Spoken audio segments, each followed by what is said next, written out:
Hi guys, this is Rosina Starr. Just wanted to make a quick video here before I go to bed.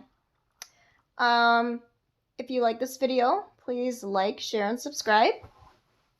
I have allergies today.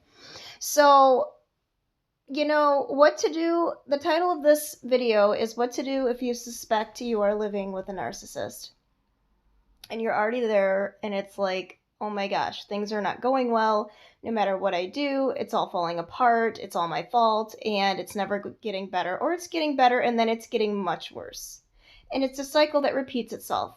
Kind of like a washing machine goes through cycles. You've noticed this is continuing and going on. And there's really not a darn thing you can do about it. And you stress yourself out weekly and daily. I know myself from being with two narcissistic men how the abuse affects me. The emotional abuse, if I let it go on and on. When I quit sharing, when I don't have a voice anymore, I get strep throat very easily. And I start to get upper respiratory infections like that.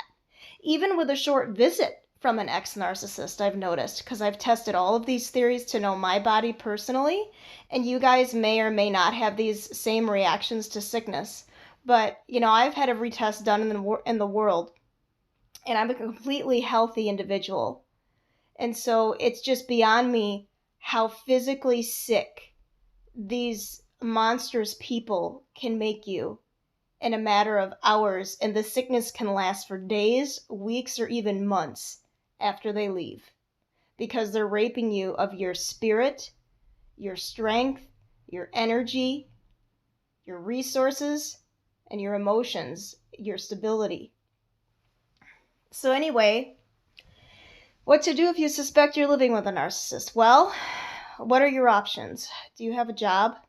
Is there a way that you can get to the grocery store, and does he give you his card? Can you somehow buy $10 gift cards one at a time? Can you keep those to yourself and not say anything?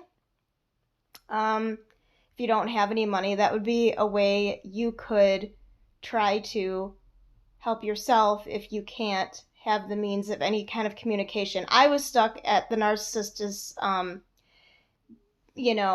at their will and their mercy, basically, because I didn't have anywhere to go. And I had come from a bad situation into another shit situation, and that is not a way to live life either. There's always another guy to jump to, right, when you're pretty? But that's not the way to go and live life, because you need this time to heal. You need to just be alone for a while. You need to isolate to rebuild for a better future. It's so important for yourself to do that. So anyway, some things you can do if you suspect that you're living with a narcissist, no matter how long it's been going on, is strategically plan your escape and say nothing about it to anybody. I mean nobody. Not your mother, not anybody at work, not anybody on the computer, nobody. Because your intuition is all you need, and it will speak to you when you're quiet. And negative self-talk isn't going to help anybody, so you can stop that too. And there's a way you have to tune out the narcissist from talking to you. Because I know by now, after we've lived and walked on eggshells and we're in this survival mode, which is fight or flight all the time, we are honestly just living in a disassociative state of mind, right? So what you have to do is figure out how much time you're going to need to get out of there. Start moving your stuff to somebody else's house, putting it in your car, and always locking your car, being very careful of your steps, be mindful of where you put things. Keep your keys on and your phone on you at all times in your pockets. Always wear a sweater or something around the house. There's no need to be wearing any stuff. I even slept with clothes on with my stuff with me just to make sure nobody else would tamper with it. Even when I was sleeping, I actually had a narcissist come in the house when he was at my house. He had a friend come in there or somebody and make copies of the keys to my house. So they could have, copies to your car, your keys, anybody else's house that you go to. I mean, they're sneaky that way. They'll just go behind your back or have somebody else do it for them, and you won't even know. So you could be making love in the room, and they could have somebody in your kitchen and you wouldn't know the difference. That's who they are. It's all about what they can get away with, and they do it with a smirk on their face. You know, when they show up and they're happy to see you, they've been gone for a while, chances are they just destroyed somebody's day or night, because that's what gives them the most joy. And then you'll get the glory as the primary supply. They'll probably take you out and spend a couple grand if they have it, or they'll buy you stuff, have a good weekend with you, because they're high on that supply they just destroyed. So they want to be nice to somebody because they got negative somewhere else, because you have to have an equal or opposite reaction. So when you're at home and they destroy somebody outside the home, they're going to be nice to you. When they have to be nice to everybody outside the home, they're going to come back and be just an asshole and a whirlwind of shit to you.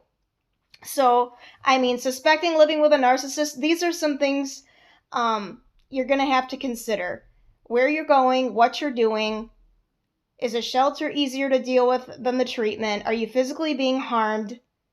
You know, is somebody there that can help you? Because this is all really important when planning. You know, don't even write it down anywhere. Just know in your mind. Be very mindful of where you want to go. Sorry, So, you have to see a future and a vision that's more than where you're at. And you're probably feeling hopeless. If you've been there a while, completely helpless and hopeless. Maybe you had dreams and goals and they don't even exist anymore.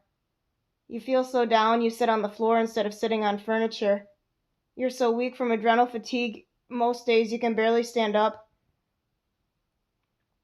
And no matter, you know, what you're doing, it's not enough. So you have to strategically plan this. You have to act as if everything is fine, even if it's not. Give in to their every demand. You know, ignore everything they're doing. Be the doormat. Take all the shit until you don't have to anymore. Because there is a light at the end of the tunnel. But you can't really be yourself around these people because they don't want to see it, and you'll only get destroyed because of it. So what saved me from that situation is being in a disassociative state and acting like somebody else I wasn't, to save myself and save my soul, to have something else later on to be in a better position. Because they will react very violently if they know you're leaving. If they even suspect you're leaving, you can expect them to ruin your things, damage your things, burn your things, steal your money, steal this, steal that, have people prey on you, have other people mess with your things, your car, you know, financially put you in a bind. I mean, and then, you know, it could come to moving day and they won't help you move your stuff out. You have to hire a crew on Craigslist, do it. You got to hire family to come when he's at work one day, do it. You know, do it. Leave when he's not even home. Pack up your things. Have so little there. And when he's at work one day, pack all your things and just be gone when he gets back. Don't even say goodbye, because you're never going to see him again. When the last time I saw my ex-narc, I said, there's no need to come and say goodbye to me because you're never coming back. Never. And I meant it. Everybody has their limits and everybody has their strength. When they leave you alone, use this time to grow a brain. Use this time to really investigate what you're going to do. And by gosh, don't let them have access to your computer and your phones.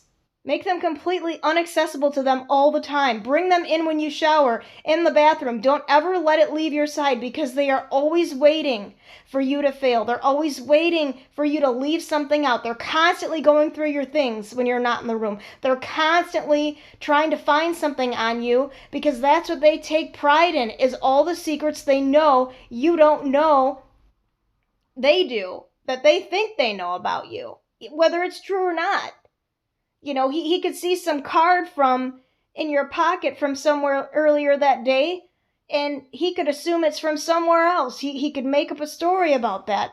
business card, and it has nothing to do with what he thinks. So it's like you have to be so careful what's in your car. I mean, he'll take your keys when you're sleeping. He'll go through your car constantly. He'll go through your trunk. He'll go through your purse. He'll go through your wallet. I mean, you have no privacy and respect with these people, and if he is taking things from you and you can't prove it, my only thing I can tell you is be mindful of everything of yours that's valuable, because you are in a fight for your life. And if you tell the enemy your plans, they laugh and you will fail every time. So, like I said, it's important to really take an inventory every day of how you're living and make something happen in the future for yourself that's better. You have to keep a positive mindset, and you have to figure something out if you're at the brink of just breaking, because otherwise, I guess it wasn't so bad that you had to leave. Why do we do what we do? Well, it's because it must not be that bad if you can't get out of it, because there's always a way out. The universe always provides a way out if you want to leave. So I really encourage everybody out there, take some advice, ask around, but please do not always announce your plans, even little bits and pieces. It's so dangerous, especially when you're dealing with somebody that's out to destroy you. I hope this helps somebody. This is Rosina Starr, and good night.